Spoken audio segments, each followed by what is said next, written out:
The first extraordinary session of the 2023 Louisiana Legislature has finally passed House Bills 1 and 2 and has adjourned sine die.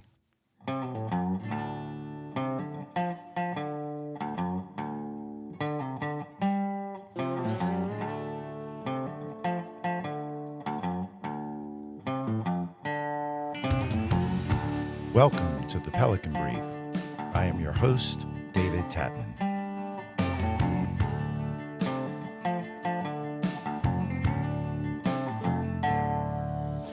In our continuing coverage of the first extraordinary session of the 2023 Louisiana Legislature, we want to report to you that House Bill 1 by Representative Zerang, which will appropriate $45 million to the Insure Louisiana Incentive Program, is passed. This bill is to provide relief to our property insurance crisis in the state of Louisiana. It was finally passed on both the Senate floor and concurred in by the House of Representatives.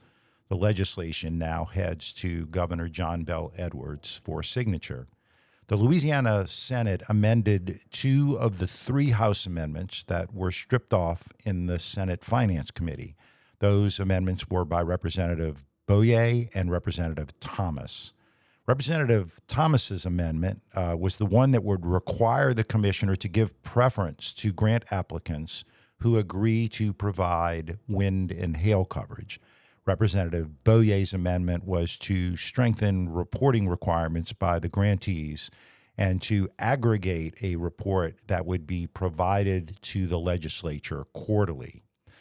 The amendment by Representative Tarver was not added back into the bill. This was the amendment that required the grantees would write at least 25% of their policies out of citizens. The thought was that the rulemaking process might be delayed if that amendment were added.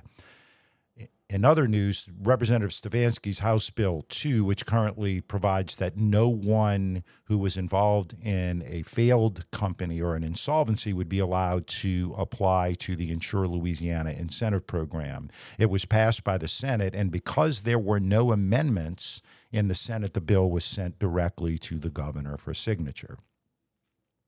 The action during the special session will provide some relief to our property insurance markets in Louisiana. But it is only the beginning of a long laundry list of changes that need to be made to make Louisiana more attractive as an insurance market for insurers. I know this is all a lot of information for people. The legislative process can be complicated. I know a lot of people say this doesn't really impact them, and as I said before, they would be wrong. It doesn't matter what you do for a living. If you are in any way involved in owning property or securing insurance for your property in Louisiana, this has a major impact on you. So if you haven't noticed it yet, you probably haven't received your renewal or maybe your cancellation. So that wraps up our coverage of the special session, but don't go anywhere. I'm working to have some guests come on our show to talk about the impact of what was done and to talk about what other initiatives need to be passed in order to stabilize our property insurance markets in Louisiana. So stay up to date on what's happening in Baton Rouge and at the Louisiana State Capitol. Just subscribe to this podcast. We are available on all of the major podcasting platforms, Apple, Spotify, Amazon, etc.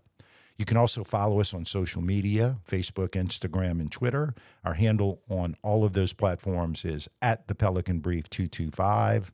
That is at the Pelican Brief 225.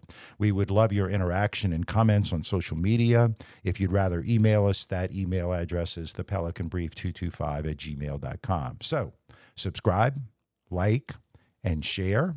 If you have a good take, I may mention you on the show. If you have a great take, you're going to be one of our guests. So see you next time for the next episode of The Pelican Brief.